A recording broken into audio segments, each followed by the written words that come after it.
నా పేరు Radhika. Welcome to Maitra news. ముందుగా హెడ్లైన్స్.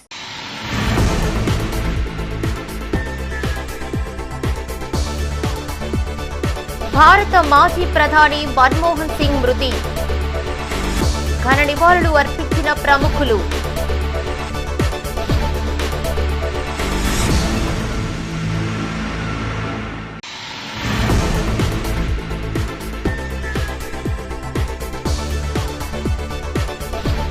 వందలు పంపి లక్షల్లో మోసం చేసిన సైబర్ నేరగాళ్లు.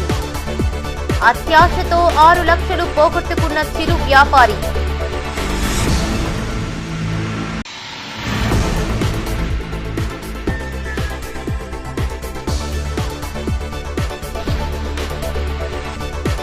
బీసీ రిజర్వేషన్లపై జనవరి 3న ఇందిరా పార్క్ వద్ద భారీ సభ. మీడియా సమావేశంలో వివరాలు వెల్లడించిన ఎమ్మెల్సీ కవిత. ఇక వార్తల వివరాలు. మాజీ ప్రధాని, దేశ ఆర్థిక సంస్కరణల రూపకర్త మన్మోహన్ సింగ్ గత రాత్రి మృతి చెందారు. తీవ్ర అనారోగ్యానికి గురికావడంతో కుటుంబ సభ్యులు ఢిల్లీలోని ఎయిమ్స్ ఆసుపత్రికి తరలించారు. ఆసుపత్రిలో చికిత్స పొందుతూ ఆయన తుదిశ్వాస విడిచారు. ఆయనకు భార్య గురుశరణ్ కౌర్తో పాటు 3 కుమార్తెలు ఉన్నారు. మన్మోహన్ మరణ వార్త విని రాష్ట్రపతి ద్రౌపది ముర్ము, ప్రధాని మోడీతో పాటు కాంగ్రెస్ అగ్రనేతలు సోనియా గాంధీ, రాహుల్ గాంధీలతో పాటు పలువురు ప్రముఖులు ప్రగాఢ సానుభూతి తెలియజేశారు. మన్మోహన్ సింగ్ మరణం పట్ల రాష్ట్ర రవాణా, బీసీ సంక్షేమ శాఖ మంత్రి పొన్నం ప్రభాకర్ తీవ్ర దిగ్భ్రాంతిని వ్యక్తం చేశారు. సోషల్ మీడియా వేదికగా ఓ వీడియోను విడుదల చేశారు. ప్రధానిగా ఉన్న సమయంలో లోక్సభ సభ్యుడిగా ఉన్నప్పటి విషయాన్ని గుర్తు చేసుకున్నారు. మన్మోహన్ సింగ్ గొప్ప రాజనీతిజ్ఞుడు. భారత ఆర్థిక వ్యవస్థలను నిలదొక్కుకోవడానికి ఆయన ఎన్నో సంస్కరణలు చేశారని పొన్నం తెలిపారు.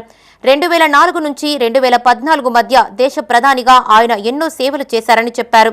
ఉపాధి హామీ, సమాచార హక్కు చట్టం తదితర చట్టాలు తెచ్చి దేశ రూపురేఖలు మార్చారని కొనియాడారు. ప్రధానిగా చేసినా ఆయన అత్యంత నిరాడంబరుడుగా ఉండేవారని చెప్పారు. తెలంగాణ రాష్ట్ర ఏర్పాటులో మన్మోహన్ సింగ్ పాత్ర మరవలేనిదన్నారు. ఆయన మరణం పట్ల తీవ్ర దిగ్భ్రాంతి వ్యక్తం చేస్తూ ప్రగాఢ సంతాపాన్ని తెలిపారు. ఆయన ఆత్మకు శాంతి చేకూరాలని ప్రార్థిస్తూ వారి కుటుంబానికి ప్రగాఢ సానుభూతి తెలియజేశారు. దేశంలోనే ప్రజాస్వామ్య వ్యవస్థకు అత్యున్నతమైన పార్లమెంటులో మన్మోహన్ సింగ్ గారు ప్రధానమంత్రిగా ఉన్నప్పుడు పార్లమెంటు సభ్యులుగా అడుగుపెట్టాం.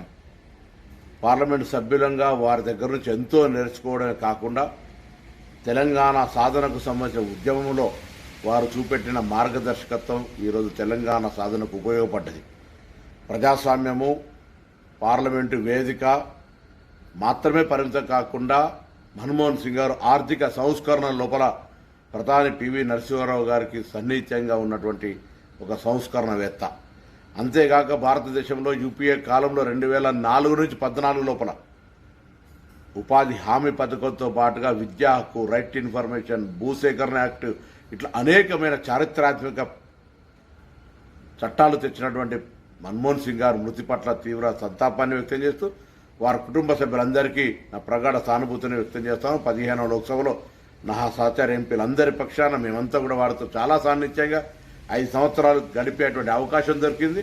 దాని తదుపరి కూడా అనేక సందర్భాల్లో ఢిల్లీ వెళ్ళినప్పుడు కలిసేవాళ్ళం.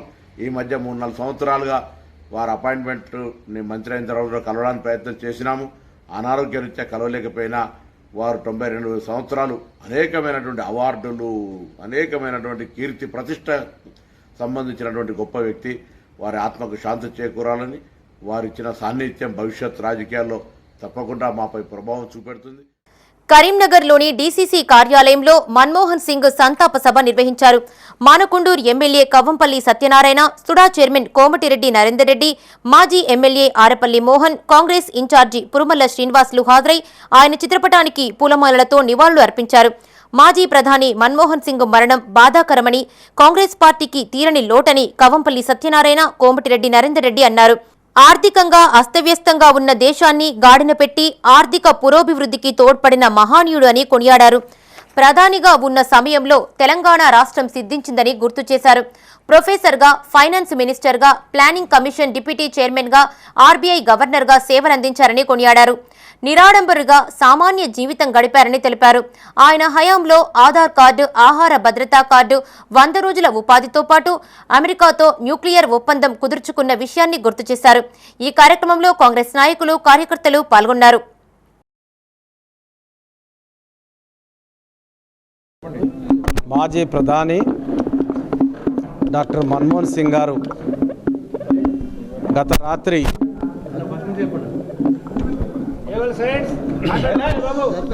మాజీ ప్రధాని డాక్టర్ మన్మోహన్ సింగ్ గారు నిన్నటి రోజు రాత్రి మరణించడం చాలా బాధాకరం. కాంగ్రెస్ పార్టీకి, భారతదేశానికి తీరని లోటు. ఆర్థికంగా అస్తవ్యస్తంగా ఉన్నటువంటి ఆర్థిక రంగాన్ని అన్ని విధాల అభివృద్ధి చేసి గాడిన పెట్టి ఆర్థిక సంస్కరణలు తీసుకొచ్చి ఈ దేశ ఆర్థిక పరిపుష్టికి తోడ్పడినటువంటి మహానుభావుడు, గొప్ప వ్యక్తి, ఆర్థికవేత్త మన్మోహన్ సింగ్ గారు చనిపోవడం బాధాకరం. మరి ఆయన ప్రధానిగా ఉన్నప్పుడే ఈ తెలంగాణ రాష్ట్రం సిద్ధించింది. మాజీ ప్రధాని డాక్టర్ మన్మోహన్ సింగ్ గారు మరి మరణించడం ఈ దేశానికి, కాంగ్రెస్ పార్టీకి తీరని లోటు. వారి యొక్క జీవన విధానం వారు ఈ దేశానికి చేసినటువంటి సేవలు ఇవన్నిటిని కూడా సూర్యచంద్రులు ఉన్నంత వరకు కూడా ఈ ప్రపంచం, దేశం మర్చిపోదు. వారి ఆశయ సాధన కోసం వారు చూపించినటువంటి బాటలో కంకణబద్ధులమై పనిచేస్తామని, తప్పకుండా వారి ఆశయ సాధన కోసం నిరంతరం కృషి చేస్తామని సందర్భంగా తెలియజేస్తూ వారి మృతి పట్ల ప్రగాఢ సంతాపం, సానుభూతి తెలియజేస్తాం. భారత ప్రధానమంత్రిగా ఈ దేశానికి ఎనలేని సేవలు చేసిన డాక్టర్ మన్మోహన్ సింగ్ గారు మరణము కాంగ్రెస్ పార్టీకి, దేశానికి తీరని లోటైన మాట చెప్తూ, వారు ఆర్థిక శాస్త్రవేత్తకే కాకుండా ఈనాటి ఫుడ్ సెక్యూరిటీ యాక్ట్ కానీ, రైట్ టు ఇన్ఫర్మేషన్ యాక్ట్ కానీ, ఎన్ఆర్ఈజెస్ కానీ చాలా చట్టాలు తేవటంలో ప్రముఖ పాత్ర పోషించిన మహనీయుడు డాక్టర్ మన్మోహన్ సింగ్. వారి యొక్క మరణము కాంగ్రెస్ పార్టీకి తీరని లోటైన మాట ఈ సందర్భంగా గుర్తు చేస్తూ, వారి కుటుంబానికి కాంగ్రెస్ పార్టీ పక్షాన ప్రగాఢ సానుభూతిని, సంతాపాన్ని తెలియజేస్తూ, అలాగే మన్మోహన్ సింగ్ గారు పరలోకంలో, వారు స్వర్గంలో ఉండి ఈ దేశ ప్రజలను ఆశీర్వదించాలని మనస్ఫూర్తిగా కోరుకుంటున్నాను. అంటే గత రాత్రి మన భారతదేశ రత్నమైన డాక్టర్ మన్మోహన్ సింగ్ గారు పరమపదించడం జరిగింది.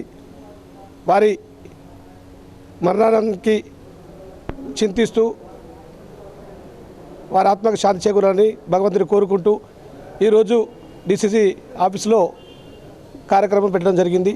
అట్టి కార్యక్రమంలో డిసిసి అధ్యక్షులు మరియు కవ్వంపల్లి సత్యనారాయణ డాక్టర్ ఎమ్మెల్యే బాణకొండూరు గారు కార్యక్రమ ముఖ్య అతిథిగా విచ్చేసి దేశ ఆర్థిక ప్రగతికి పునాదులు వేసిన గొప్ప ఆర్థికవేత్త, సంస్కరణశీలి డాక్టర్ మన్మోహన్ సింగ్ అని మానకొండూరు ఎమ్మెల్యే డాక్టర్ కవ్వంపల్లి సత్యనారాయణ పేర్కొన్నారు.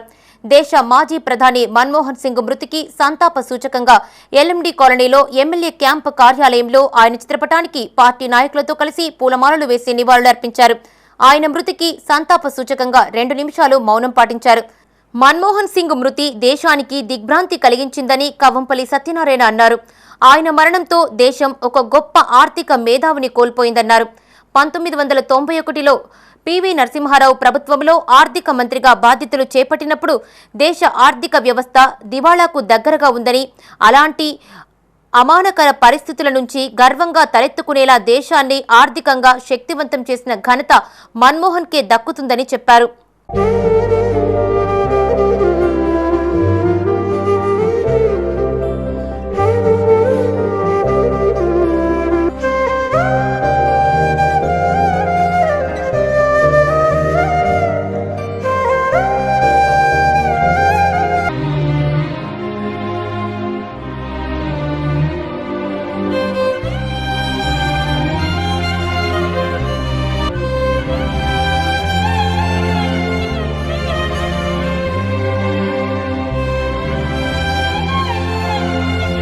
ఆన్లైన్లో 10 రూపాయల పెట్టుబడికి 100 రూపాయలు పంపిస్తూ సైబర్ మోసగాళ్లు ఏకంగా లక్షల రూపాయలు మోసం చేసిన సంఘటన కరీంనగర్లో చోటు చేసుకుంది.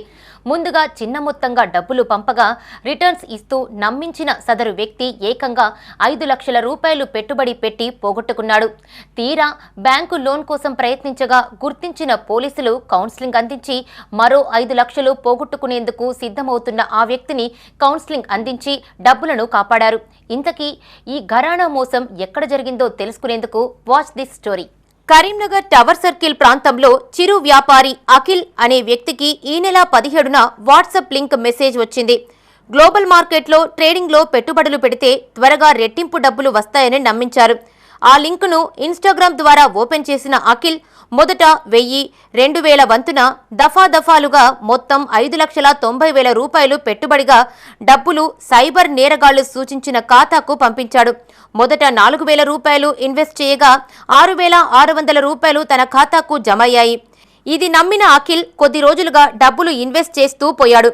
మరో 5 లక్షలు పెట్టుబడి పెడితేనే మిగతా డబ్బులతో కలిపి మొత్తం డబ్బులు తిరిగి వస్తాయని నమ్మించారు. 5,90,000 రూపాయలు దక్కించుకోవాలంటే మరో 5 లక్షలు కావాలని ఆలోచించి తన ఇంటిలోని బంగారాన్ని కుదువపెట్టేందుకు బ్యాంక్ ఆఫ్ బరోడాకు వెళ్లి మేనేజర్ను కలిశాడు. అఖిల్ తనకు రుణం కావాలని అందుకుగాను బంగారం తాకట్టు పెట్టుకోవాలని మేనేజర్ను కోరగా మేనేజర్కు అనుమానం వచ్చి వెంటనే కరీంనగర్ సైబర్ పోలీసులకు సమాచారం అందించాడు. సైబర్ క్రైమ్ పోలీసులు బ్యాంకు వద్దకు చేరుకుని అఖిల్కు కౌన్సిలింగ్ ఇచ్చి సైబర్ మోసం జరిగిందని అవగాహన కల్పించారు. గ్లోబల్ మార్కెట్లో ఇన్వెస్ట్మెంట్ పేరిట సైబర్ నేరస్తులు చీటింగ్ చేశారని పోలీసులు వివరించారు. మరో 5 లక్షల రూపాయలు సైబర్ నేరగాళ్ల ఖాతాలో జమ చేసేందుకు సిద్ధమైన అఖిల్ను కాపాడారు. బాధితుడి ఫిర్యాదుతో కరీంనగర్ సైబర్ క్రైమ్ పోలీసులు కేసు నమోదు చేసి దర్యాప్తు చేస్తున్నారు. గ్లోబల్ మార్కెట్లో ఇన్వెస్ట్మెంట్, ఉద్యోగాలు, డిజిటల్ అరెస్ట్, డ్రగ్స్ పార్సల్స్ వంటి మెసేజెస్, కాల్స్ వచ్చిన సందర్భాలలో ప్రజలు స్పందించవద్దని సైబర్ క్రైమ్ పోలీసులు కోరుతున్నారు. గ్లోబల్ ట్రేడింగ్ మార్కెటింగ్ అని ఒకటి కొత్తగా వాళ్ళు సైబర్ క్రైమ్ వాళ్ళు ఇది ఒక వల సామాన్య ప్రజలను ఇరికించుకునే ఒక వల. అందులో నేను అసలు అనుకోకుండా దాంట్లో నేను అడుగుపెట్టిన. ఎట్లా అంటే నేను యాక్చువల్గా ఫోన్ వాడుడు కూడా తక్కువ చేసిన. మొన్న బై మిస్టేక్లో ఫోన్ హీట్ అవుతుందని చూసి అన్ఇన్స్టాల్ చేద్దాం వాట్సాప్ చెక్ చేసేటప్పుడు ఒక లింక్ గుర్తు తెలియని నంబర్ లింక్ వచ్చింది. హూ ఆర్ యూ అని పంపితే వాళ్ళు ఇట్లా పార్ట్ టైం జాబ్ డైలీ 4 నుండి 8,000 సంపాదించుకోవచ్చు అది ఇది అని నాకు మెసేజ్ పెట్టారు. పెడితే నేను ఏం చేయాలి అని అంటే నేను ఇన్స్టాగ్రామ్ లింక్ ఒకటి పంపుతా, దానికి లైక్ చేసి స్క్రీన్ షాట్ వేసి పంపండి, 150 రూపీస్ పంపుతాను. 150 రూపీస్ పంపిండు. అరే ఇదేదో కొత్తగా మంచిగా ఉంది కదా అబ్బాయి, ఒక 10 చేస్తే 1,500 అయితే డైలీ నేను అనుకున్నా. ఎవరైనా అంతే కదా, కామన్గా మైండ్ అట్లనే పోతుంది ఎవరిదైనా. అయితే నేను ఏమనుకున్నా, ఓకే రైట్ అన్న తర్వాత వాళ్ళు ఇంకో లింక్ పంపిండు, టెలిగ్రామ్ లింక్. దాంట్లో మా రిసెప్షనిస్ట్ ఉంటుంది, ఆమెకి చెప్తుంది, ఆమె చెప్పిన మీరు ఫాలో కావాలంటే అంటే మళ్ళీ ఆమె ఏం చెప్పిందంటే మీకు 150 రూపీస్ వచ్చినాయి చెక్ చేసుకోవాలి. ఓకే రైట్ అన్న తర్వాత మళ్ళీ ఆమె ఏం చేసిందంటే ఒక గ్రూప్ టాటా క్లిక్ అని ఒక గ్రూప్ పంపింది. ఆ గ్రూప్లో జాయిన్ అవ్వండి అంటే ఆ గ్రూప్లో జాయిన్ అయిన తర్వాత దాంట్లో స్టోరీ ఏంటిదంటే 22 టాస్క్ ఉంటాయి, 22 బొమ్మలు ప్రొడక్ట్స్ ఉంటాయి. దాన్ని క్లిక్ చేసుకుంటా buy go to bag, buy to bag 2 ఉంటాయి. యాడ్ టు బ్యాగ్ ఉంటుంది, గో టు బ్యాగ్ ఉంటుంది. యాడ్ టు బ్యాగ్ను గో టు బ్యాగ్ వస్తే 50 రూపాయలు ఇస్తాం అని. అట్లే దాని తర్వాత ఒక టాస్క్ మీరు అన్ని టాస్కులు కంప్లీట్ చేస్తే మీకు టాస్క్ 50 రూపాయలు వస్తాయి అని అన్నారు. అయితే నేను నెక్స్ట్ డే ఏం చేసిన, మధ్యలో టాస్కులు విడిచిపెడితే 25 రూపాయలు ఒకటి వస్తాయని 125, 175 రూపాయలు పంపారు. అందులో నెక్స్ట్ డే మొత్తం టాస్కులు కంప్లీట్ చేద్దామని నేనే యాక్టివ్గా ఉన్నా. ఉండేసరికి ఆ రోజు దెబ్బ పడ్డదంటే నేను కోలుకోలేను 2 సంవత్సరాలు. నేను కరీంనగర్ ప్రజలకు చెప్పాల్సింది ఏంటంటే ఇదంతా ఒక వల. లయన్స్ క్లబ్ ప్రతినిధుల పుట్టినరోజు, వివాహ వార్షికోత్సవాల సందర్భంగా కరీంనగర్లో సేవా కార్యక్రమాలు చేపడుతున్నారు. నగరంలోని ప్రభుత్వాసుపత్రి ఆవరణలో Lions club of Sri Saptagiri ఆధ్వర్యంలో ఉచిత అల్పాహార కార్యక్రమం నిర్వహించారు. దాదాపు 546 రోజులుగా ఈ కార్యక్రమం కొనసాగుతోంది. గునుకుల సత్యనారాయణ రెడ్డి కూతురు నాగిళ్ల ప్రత్యూష పుట్టినరోజు సందర్భంగా దాదాపు 200 మంది రోగులు, వారి సహాయకులకు అల్పాహార వితరణ చేశారు. ఈ కార్యక్రమంలో గునుకుల సత్యనారాయణ రెడ్డి కార్యదర్శి కొండం రెడ్డి, గడప కోటేష్ కుమార్, పోరెడ్డి శ్రీహరి రెడ్డి, పెద్దిరాజు సత్యనారాయణ రాజు, రావికంటి కృష్ణ, కిషోర్, రవీందర్ రెడ్డి, కిషన్, విష్ణువర్ధన్, చక్రధర్ పాల్గొన్నారు.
కరీంనగర్లోని లయన్స్ క్లబ్ ఆఫ్ మంకమ్మతోట ఆధ్వర్యంలో పలు సేవా కార్యక్రమాలు చేపట్టారు. పలువురు దాతల సాయంతో సుమారు 12 లక్షల రూపాయల విలువ చేసే సామాగ్రితో అభివృద్ధి పనులకు శంకుస్థాపన చేశారు. లయన్స్ క్లబ్ ఆఫ్ మంకమ్మతోట సౌజన్యంతో గూడ్స్ ట్రాలీ, 150 ప్లేట్లు, అంగన్వాడీ పిల్లలకు 20 కుర్చీలు, నిరుపేద మహిళలు 3కి 3 కుట్టు మిషన్లు, పేద రైతుకు పెస్టిసైడ్స్ స్ప్రే మిషన్, ఒంటరి మహిళకు గ్యాస్తో పాటు బెంచీలు అందజేశారు. స్వర్గధామంలో ఏర్పాటు చేయబోయే మండపానికి భూమి పూజ చేశారు. లయన్ గవర్నర్ నడిపెల్లి వెంకటేశ్వరరావు ముఖ్య అతిథిగా హాజరయ్యారు. అనంతరం పద్మనగర్లోని పద్మావతి ఫంక్షన్ హాల్లో సమావేశం నిర్వహించారు. ఇప్పటి వరకు చేసిన సేవా కార్యక్రమాలతో పాటు భవిష్యత్తులో చేయబోయే పనులపై చర్చించారు. ఈ కార్యక్రమంలో అధ్యక్షుడు బూర్ల విద్యాసాగర్, ప్రధాన కార్యదర్శి అంబటి రవీందర్రాజు, పాత Vishwanatham, chairman Mallikarjuna Rajender, lions club ప్రతినిధులు పాల్గొన్నారు. లయన్స్ క్లబ్ ఆఫ్ మంకమ్మతోట 14వ చార్టర్ ప్రోగ్రాంకు ఇచ్చేసిన మన గవర్నర్, ప్రియతమ గవర్నర్ లయన్ నడిపెల్లి వెంకటేశ్వరరావు గారికి మరియు ఇతర లయన్ మిత్రులకు, మంకమ్మట మిత్రులందరికీ స్వాగతం, సుస్వాగతం. ఈరోజు చేసిన చార్టర్ ప్రోగ్రాంలో భాగంగా స్వర్గధాంలో కొన్ని ప్రారంభోత్సవాలు మరియు అంగన్వాడీ స్కూల్కు మరియు కేంద్రీయ విద్యాలయం స్కూల్కు ఒక ట్రయలీ మరియు అంగన్వాడీ స్కూల్కి కొన్ని చైర్లు మరియు ఒక అంగన్వాడీ స్కూల్కు స్టవ్ వితరణ చేయడం జరిగింది. మరియు స్టూల్ ప్లేట్లు కూడా మీల్స్ అండ్ మీల్స్ చేయడం జరిగింది. మరియు స్వర్గధాంలో 2 మండపాలు, ఒక పాత భవనం రెనోవేషన్కి అన్నీ కూడా ప్రారంభోత్సవాలు చేసుకోవడం సంతోషం. ఇవన్నీ కూడా దాదాపు 15-16 లక్షల వర్త్ గల దాన్ని మేము దాతల సహాయంతో చేయడం జరుగుతుంది. మరియు వచ్చిన మిత్రులకు అందరికీ కూడా స్వాగతం, సుస్వాగతం తెలియజేస్తూ నమస్తే. నేను Ambati Ravinderraju, lions club of Karimnagar Mankammathota కార్యదర్శిని. ఈరోజు గవర్నర్ గారి అధికార పర్యటనలో భాగంగా మా క్లబ్కి విచ్చేసిన గవర్నర్ గారికి స్వాగతం పలుకుతూ మా క్లబ్ నుండి 11 ఈవెంట్లు చేస్తున్నాం. ఆ 11 ఈవెంట్లలో 2 దహన మండపాలు శంకుస్థాపన మరియు రోటరీ క్లబ్ వారు నిర్వహించిన భవనము పూర్తి మిగులు పని కంప్లీట్ చేయటకు దాతలు ముందుకు వచ్చినందున అటు దాతలకు కూడా మా క్లబ్ పక్షాన శుభాకాంక్షలు తెలుపుతూ, మరియు అంగన్వాడీలకి, కస్తూరిబా స్కూల్స్కి, దేవాలయానికి మీల్స్ ఆన్ వీల్స్ ప్రోగ్రాంలో స్టీల్ ప్లేట్లు వితరణ, ఎందుకంటే ప్లాస్టిక్ వాడకుండా స్టీల్ ప్లేట్లే వాడాలని చెప్పిన ప్రభుత్వం పిలిపించినందున ఖచ్చితంగా స్టీల్ ప్లేట్. అయోధ్యకు చేర్చబోయే గోవిందనామ ప్రతులను కరీంనగర్లో ఆవిష్కరించారు.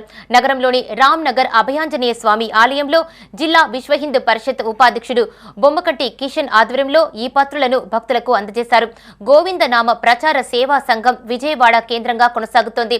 శ్రీరంగం నుండి అయోధ్య వరకు దాదాపు 120 రోజుల పాటు బంగారు పాదుకులతో 4 నెలల పాటు పాదయాత్ర కొనసాగుతోంది.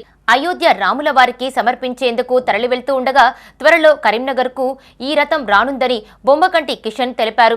సహకరిస్తున్న శైలజారెడ్డి, భాగ్యలక్ష్మిలకు ధన్యవాదములు తెలియజేశారు. ఈ కార్యక్రమంలో బొమ్మకంటి కిషన్తో పాటు గోవిందనామ ప్రచార సేవా సంఘ ప్రతినిధులు శైలజారెడ్డి, భాగ్యలక్ష్మి, భక్తులు పాల్గొన్నారు. గోవిందనామ ప్రచార సేవా సంఘం విజయవాడ వారి ఆధ్వర్యంలో నిర్వహించేటువంటి ఈ గోవింద నామాలు ప్రతులు అయితే రాసేది ఏదైతే ఉందో, వారు కరీంనగర్ గోవిందపతి సేవా సమితి కరీంనగర్ వారి ఆధ్వర్యంలో నిర్వహణ జరుగుతుంది. వారు ఈ గోవిందపతి సేవా సమితి కరీంనగర్ ఆధ్వర్యంలో మాకు అభయాంజనేయ స్వామి దేవాలయం రామ్నగర్కు అవకాశం ఇవ్వడం జరిగింది. దీని ఉద్దేశం ఏంటంటే శ్రీరంగం నుండి అయోధ్య వరకు 2500 కిలోమీటర్లు 4 నెలల పాటు 1000 మంది భక్తులతో పాదయాత్రలో బంగారు పాదుకలను చేయించుకొని రాముల వారికి సమర్పించడానికి శ్రీరంగం నుండి వైద్యకు వెళ్తున్నారు. అందులో భాగంగానే కరీంనగర్ మీదుగా రాబోయే కొన్ని రోజులలో కరీంనగర్ కూడా రథం వస్తుంది. ఆ రథం వచ్చినప్పుడు కూడా మేమందరం దానికి స్వాగతిస్తాం. వెంకటేశ్వర దేవాలయం, మార్కెట్ రోడ్లో ఉన్నటువంటి దేవాలయం, గోవిందపతి సేవా సమితి, పాలవేడు శ్రీనివాసరావు గారి పర్యవేక్షణలో ఈ కార్యక్రమం జరుగుతుంది. ఈ అవకాశం ఇచ్చినటువంటి పాలవేడి శ్రీనివాసరావు గారికి అభయాంజనేయ స్వామి దేవాలయం తరపున కృతజ్ఞతలు తెలియజేస్తూ, అలాగే మాకు ఈ కరీంనగర్లో అవకాశం ఇచ్చినటువంటి శైలజారెడ్డి గారికి మరి భాగ్యలక్ష్మి గారికి అభయాంజనేయ స్వామి దేవాలయం తరపున కృతజ్ఞతలు. ఈ రాసినటువంటి భక్తులకు మా కృతజ్ఞతలు చేస్తూ కరీంనగర్ జిల్లా తిమ్మాపూర్ మండలం ఎల్ఎండి కాలనీలోని స్వాతంత్ర సమరయోధుల ఆధ్వర్యంలో నిర్వహిస్తున్న మానసిక వికలాంగుల పాఠశాలలో వడ్నాల అఖిల్ జన్మదిన వేడుకలు ఘనంగా జరిగాయి. కరీంనగర్ పట్టణానికి చెందిన వడ్నాల అఖిల్ తన బర్త్డేను పురస్కరించుకుని మానసిక పాఠశాల విద్యార్థులకు అన్నదానం ఏర్పాటు చేశారు. జన్మదినం సందర్భంగా పిల్లలకు అన్నదానం ఏర్పాటు చేయడం ఎంతో సంతోషంగా ఉందని కుటుంబ సభ్యులు ఆనందం వ్యక్తం చేశారు. ఈ కార్యక్రమంలో వడ్నాల అఖిల్, స్వరూప, రాజేశం, శారద, యశస్విని, అశ్విత, ప్రశాంత్, మధురాణి, నల్లా దేవిక, వెంకటేష్, ఐశ్వర్య, జశ్వంత్, రమేష్, బాలరాజు ఉపాధ్యాయులు పాల్గొన్నారు. రోజు మా బాబు పుట్టినరోజు సందర్భంగా మేము ఎల్ఎండి కాలనీకి మానసిక వికలాంగుల స్కూల్కి వచ్చాము. ఇక్కడ పుట్టినరోజు అందరం కలిసి జరుపుకుంటున్నాము. పాఠశాలలో అన్నదాన కార్యక్రమము ఈరోజు చేశాము. పుట్టినరోజు అందరం కలిసి జరుపుకుంటున్నాము. పిల్లలందరి మధ్యలో జరుపుకోవడం మాకు చాలా సంతోషంగా ఉంది. అలాగనే పిల్లలు కూడా చాలా సంతోషపడ్డారు. మిగతా అందరూ కూడా ఇలాంటి పుట్టినరోజులు ఇక్కడ స్కూల్ దగ్గరికి వచ్చి జరుపుకోవాలని నేను కోరుకుంటున్నాను. దేశ ప్రధానిగా, ఆర్థిక మంత్రిగా, ఆర్బీఐ గవర్నర్గా ఎన్నో కీలక పదవుల్లో విశిష్టమైన సేవలు అందించిన డాక్టర్ మన్మోహన్ సింగ్ శుక్రవారం రాత్రి తుది శ్వాస విడిచారు. అనారోగ్యంతో బాధపడుతున్న ఆయన ఢిల్లీ ఎయిమ్స్లో చికిత్స పొందుతూ కన్నుమూశారు. ఆయన మృతి పట్ల దేశవ్యాప్తంగా పలువురు ప్రముఖులు సంతాపం వ్యక్తం చేస్తున్నారు. కాంగ్రెస్ సీనియర్ నేత, మాజీ ప్రధాని మన్మోహన్ సింగ్ కన్నుమూశారు. తీవ్ర అస్వస్థతకు గురై ఢిల్లీ ఎయిమ్స్లో చేరిన ఆయన చికిత్స పొందుతూ గురువారం రాత్రి తుదిశ్వాస విడిచారు. దేశంలో ఎన్నో ఆర్థిక సంస్కరణలు చేపట్టిన వ్యక్తిగా నిలిచిన మన్మోహన్ సింగ్ అక్టోబర్ 1991లో తొలిసారి రాజ్యసభలో అడుగుపెట్టారు. 1991 నుంచి 1996 వరకు పివి నరసింహారావు ప్రభుత్వంలో ఆర్థిక మంత్రిగా పనిచేసిన ఆయన ఆ తర్వాత 2004 నుంచి 2014 వరకు 5 ఏళ్ల పాటు భారత ప్రధానిగా సేవలందించారు. దేశాన్ని సుదీర్ఘ కాలం పాటు పాలించిన ప్రధానుల్లో ఒకరిగా నిలిచారు.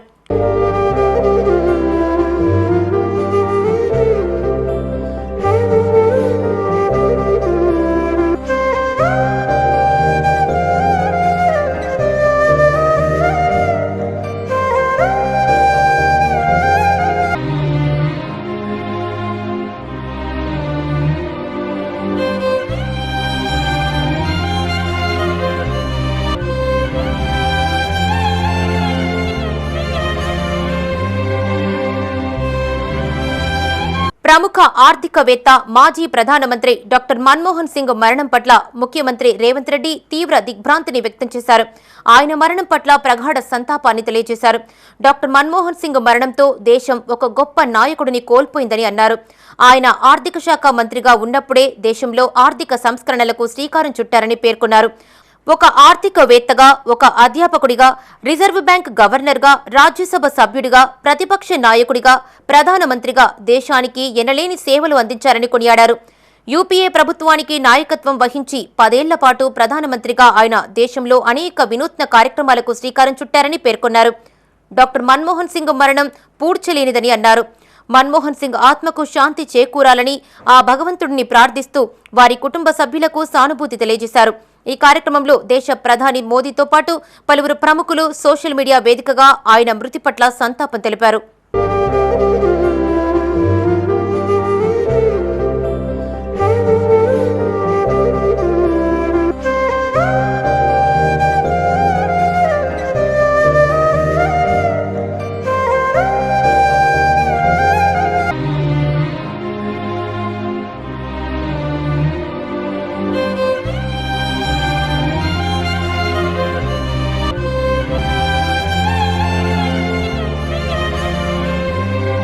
నలభై 42% బీసీ రిజర్వేషన్లపై స్పష్టత ఇచ్చిన తర్వాతే స్థానిక సంస్థల ఎన్నికలు నిర్వహించాలి అని BRS MLC Kalvakuntla Kavitha demand చేశారు.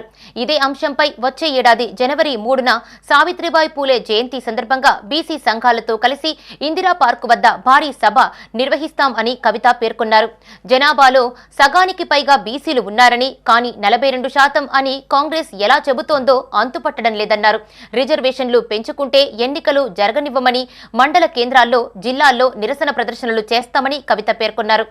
జనాభా లెక్కల్లో కులగణన చేపట్టాలని కేంద్రంలోని బీజేపీ ప్రభుత్వాన్ని డిమాండ్ చేశారు. ఏటా 20,000 కోట్లు బీసీలకు బడ్జెట్ కేటాయిస్తామని ఇచ్చిన హామీని కాంగ్రెస్ ప్రభుత్వం తప్పింది అని ఎమ్మెల్సీ కవిత మండిపడ్డారు. మరి కాంగ్రెస్ పార్టీ కామారెడ్డిలో డిక్లరేషన్ ఇచ్చింది. ఏమని బీసీలకు సంబంధించినటువంటి అనేక అంశాలతో పాటు స్థానిక సంస్థల్లో 42% బీసీలకు రిజర్వేషన్ ఇస్తామని చెప్పడం జరిగింది. మరి 42% అనేటటువంటిది ఏ ప్రాతిపదికన కాంగ్రెస్ పార్టీ అనుకున్నదన్న విషయం ఇప్పటి వరకు స్పష్టత లేదు. మరి బీసీల జనాభా 42% అని లెక్క కట్టే కన్నా ముందే వాళ్ళకి ఎట్లా తెలిసిందన్నటువంటి విషయంలో స్పష్టత లేదు. ఆనాడు ఎన్నికలకు వెళ్ళేటటువంటి హడావుల్లో చాలా వాగ్దానాలు చేసినారు వాళ్ళు, అందులో ఇది కూడా ఒకటి వాళ్ళు చేయడం జరిగింది. ఇవాళ మరి 42% అంటే ప్రతి ఒక్కరం కూడా ఆలోచిస్తూ ఉంటే బీసీ జనాభా సగానికన్నా ఎక్కువ ఉందని రమారమే మనం చెప్తూ ఉంటాం. అంటే అది 50% కావచ్చు, 60% కావచ్చు, ఇంకా ఎక్కువ ఉండొచ్చు. ఎంత ఉన్నదన్నది ఎవరికి తెలియనటువంటి విషయం. కానీ 42% అని కాంగ్రెస్ పార్టీ ఎట్లా చెప్పింది అన్నది ఇప్పటివరకు ఎవరికి అంతుపట్టని విషయం. సరే చెప్తే చెప్పారు, కానీ మరి ఆ 42% కూడా ఇవ్వకుండా మీరు ఎన్నికలకు పోయే ప్రయత్నం చేస్తున్నారా? ఈ ప్రశ్న ఇవాళ అందరి మెదడులో కూడా ఉన్నటువంటి పరిస్థితి. మేము తెలంగాణ జాగృతి నుండి గత సంవత్సర కాలంగా బీసీలకు సంబంధించినటువంటి అనేక అంశాలను ముందుకు తీసుకొని వెళ్తూ ఉన్నాం. అసెంబ్లీలో పూలే విగ్రహాన్ని పెట్టాలనేటటువంటి డిమాండ్ని మేము తీసుకున్నాం. అదేవిధంగా 20,000 కోట్లు బీసీలకు బడ్జెట్ ఇస్తామని చెప్పారు. మరి 3 సార్లు అసెంబ్లీ జరిగింది, బీసీలకు మాత్రం 20,000 కోట్లు పెట్టలేదు. తెలంగాణలోని మంత్రులు, ఎమ్మెల్యేలు, ఎంపీలకు తిరుమల తిరుపతి దేవస్థానం బోర్డు గుడ్ న్యూస్ చెప్పింది. వారానికి 2 సార్లు తెలంగాణ నేతల సిఫార్సు లేఖలు అనుమతించాలని నిర్ణయం తీసుకుంది. శ్రీవారి దర్శనానికి ఆంధ్రప్రదేశ్ నుంచి వచ్చిన సిఫార్సు లేఖలు మాత్రమే అనుమతిస్తున్నామని స్పష్టత ఇచ్చారు. తెలంగాణ నుంచి సిఫార్సు లేఖలు తీసుకువస్తే చెల్లుబాటు కావని స్పష్టమైంది. దీంతో తెలంగాణ ప్రజాప్రతినిధులు తీవ్ర ఆగ్రహం వ్యక్తం చేశారు. దేవస్థానంలో తెలంగాణ ఎంపీలు, ఎమ్మెల్యేలు, మాజీ మంత్రులను చిన్నచూపు చూస్తున్నారని ఆరోపించారు. ఇలాంటి పలు ఘటనలు వరుసగా వెలుగులోకి వచ్చాయి. దీంతో తాజాగా టీటీడీ బోర్డు తెలంగాణ ప్రజా ప్రతినిధుల సిఫార్సుల లేఖల అంశాన్ని పునఃపరిశీలించింది. మిత్ర, సాటి తెలుగు రాష్ట్రంపై ఇలాంటి నిర్ణయం సరికాదనుకుంది. బోర్డులోని మెజారిటీ సభ్యులు కూడా సిఫారసు లేఖలను పరిగణలోకి తీసుకోవాలని కోరారు. దీంతో బోర్డు ఈ నిర్ణయం తీసుకుంది. ఇక తెలంగాణ రాష్ట్ర ప్రజా ప్రతినిధుల సిఫార్సు లేఖలు వారానికి 2 సార్లు అనుమతినిస్తారు. తెలంగాణ విముక్తి కోసం, భూమి కోసం, ముక్తి కోసం తెలంగాణ రాష్ట్రంలో రాచరిక వ్యవస్థ పోవాలని, భూస్వాముల దోపిడీ రాజ్యం పోవాలని, రజాకారుల వ్యవస్థ అంతమొందించాలని పిలుపునిచ్చిన తెలంగాణ సాయుధ పోరాటానికి పిలుపునిచ్చిన మహానీయుడు బద్దం ఎల్లారెడ్డి గారి యొక్క 45వ వర్ధంతి సందర్భంగా కరీంనగర్లో ఎల్లారెడ్డి గారి విగ్రహానికి పూలమాల వేసి ఘనంగా నివాళులర్పించినటువంటి పరిస్థితి. బద్దం ఎల్లారెడ్డి గారు ఆశించిన ఆశయం కన్న కళల్లో భారత కమ్యూనిస్టు పార్టీ కరీంనగర్ జిల్లా సమితి సంపూర్ణమైనటువంటి వారి ఆశయాలను ముందుకు తీసుకెళ్లడానికి కృషి చేస్తుంది. ఈ కార్యక్రమంలో పాల్గొన్నటువంటి జిల్లా కమ్యూనిస్టు పార్టీ కార్యవర్గ సభ్యులు పోయిన అధ్యక్షులు దేశమల్ల సన్నయ్య, మరి జిల్లా సమితి సభ్యులు పైడిపల్లి రాజు, మరి యుగేందర్. కరీంనగర్ జిల్లా చొప్పదండి మండల కేంద్రంలో దారుల్ ఖైర్ వెల్ఫేర్ సొసైటీ ఆధ్వర్యంలో నిరుపేదలకు దుస్తులను పంపిణీ చేశారు.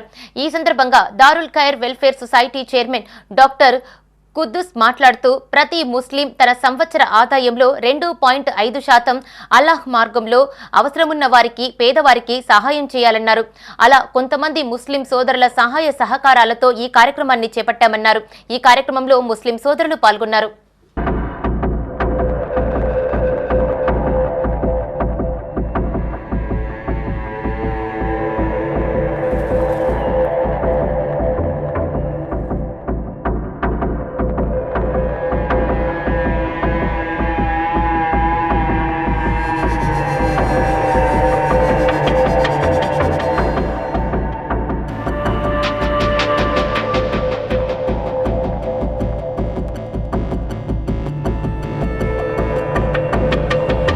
ప్రముఖ నిర్మాణ సంస్థ నిర్మించిన డ్రింకర్ సాయి చిత్రం తెలంగాణ రాష్ట్రంలోని థియేటర్లలో విజయవంతంగా ప్రదర్శితమవుతోంది. కాగా కరీంనగర్లోని ఓ థియేటర్లో డ్రింకర్ సాయి చిత్రం విడుదల సందర్భంగా అభిమానులు సంబరాలు జరుపుకున్నారు. కేక్ కట్ చేసి బాణసంచా పేల్చి వేడుకలు నిర్వహించారు. ఈ కార్యక్రమంలో చిరంజీవి యువత అధ్యక్షులు వేల్పుల వెంకటేష్, అభిమానులు కాసా రాజు, హరికృష్ణ, మెగా నరేష్, విజయ్ కుమార్ పాల్గొన్నారు. మా చిరంజీవి గారి ఆప్తమిత్రుడు బసవరాజ్ శ్రీనివాస్ గారు ప్రొడ్యూసర్గా, డ్రింకర్ సాయి చిత్రం నిర్మించడం జరిగింది. ఈ చిత్రం కరీంనగర్ నగరంలో మమతా థియేటర్లో చిత్రం విడుదల సందర్భంగా అభిమానులం కానీ మెగా అభిమానులం కానీ అందరం బసవరాజ్ సినన్న శ్రేయోభిలాషులు కానీ అభిమానులు కానీ అంగరంగ వైభవంగా ఈరోజు విడుదల సందర్భంగా సంబరాలు చేసుకోవడం జరిగింది. ఈ సందర్భంగా చిత్రం ఆల్రెడీ మేము చూడడం జరిగింది. వ్యక్తిగతంగా బసవరాజ్ సినన్న గారు చాలా మంచి వ్యక్తి, సమాజ సేవకుడు, సమాజానికి సేవ చేసే వ్యక్తి. అటువంటి వ్యక్తి నిర్మించిన ఈ చిత్రం ఒక సందేశాత్మక చిత్రంగా అభివృద్ధి నడుస్తుంది. ఈ చిత్రం విజయవంతం చేసిన ప్రేక్షకులకు, అభిమానులకు, ప్రతి ఒక్కరికి తెలంగాణ చిరంజీవిత పక్షాన BSSF తరపున మనస్ఫూర్తిగా కృతజ్ఞతలు తెలియజేస్తున్నాం. వేల్పుల వెంకటేష్, అధ్యక్షుడు, తెలంగాణ రాష్ట్ర చిరంజీవి. ఈ డ్రింకర్ సాయి అనేటువంటి సినిమా విడుదల సందర్భంగా నన్ను ఆహ్వానించినందుకు చిరంజీవి స్టేట్ ప్రెసిడెంట్ అసోసియేషన్కు ధన్యవాదాలు తెలియజేస్తూ, అంటే పేరు డ్రింకర్ సాయి అని ఉంది కానీ అంటే డ్రింక్ చేయడం వల్ల ఏ విధమైనటువంటి నష్టాలు జరుగుతాయనేటువంటి ఒక సందేశాత్మక చిత్రాన్ని బసవరాజు శ్రీనివాస్ గారు నిర్మించడం జరిగింది. కాబట్టి ఈ సినిమా చూసి డ్రింక్ చేయొద్దు అంటే మనం మెయిన్గా యువత సమాజంలో ఈ డ్రగ్స్కి కానీ ఈ డ్రింక్ కానీ బానిస కాకుండా ఒక మంచి మార్గంలో ఉండాలనేటువంటి ఉద్దేశంతో చిత్రం నిర్మించడం జరిగింది. కాబట్టి దాన్ని ప్రోత్సహించి యువత కూడా అలాంటి వాటికి బానిసలు కాకుండా ఉండాలనే ఉద్దేశంతోనే నేను ఈ చిత్రాన్ని ప్రోత్సహించడానికి కోసం వచ్చాను. నా పేరు Vangapalli Satish Kumar. Youth for jobs స్వచ్ఛంద సంస్థ ఆధ్వర్యంలో నగరంలోని అంబేద్కర్ స్టేడియంలో నిర్వహించిన దివ్యాంగుల జాబ్ మేళాకు అనూహ్య స్పందన లభించింది. 17 కంపెనీలకు చెందిన ప్రతినిధులు ఈ మేళాలో పాల్గొనగా 348 మంది దివ్యాంగులు ఉద్యోగం కోసం దరఖాస్తు చేసుకున్నారు. 102 మందిని వివిధ కంపెనీలలో పలు ఉద్యోగాలకు ఎంపిక చేశారు. ఈ సందర్భంగా జిల్లా కలెక్టర్ పమేలా సత్పతి జాబ్ మేళాను సందర్శించారు. మేళాకు హాజరైన కంపెనీల ప్రతినిధులతో మాట్లాడి ఉద్యోగాల వివరాలను గురించి అడిగి తెలుసుకున్నారు. ఎంపిక విధానాన్ని పరిశీలించారు. ఈ కార్యక్రమంలో ట్రైనీ కలెక్టర్ అజయ్ యాదవ్, జిల్లా సంక్షేమ అధికారి Sabitha, youth for jobs coordinators Madhusudan, Shahid పాల్గొన్నారు.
ఇవి ఈ బులెటిన్ విశేషాలు. మరిన్ని అప్డేట్స్ కోసం చూస్తూనే ఉండండి మా ఇతర న్యూస్. మేము లోకల్, మా అడ్డా కరీంనగర్. Sign out Radhika.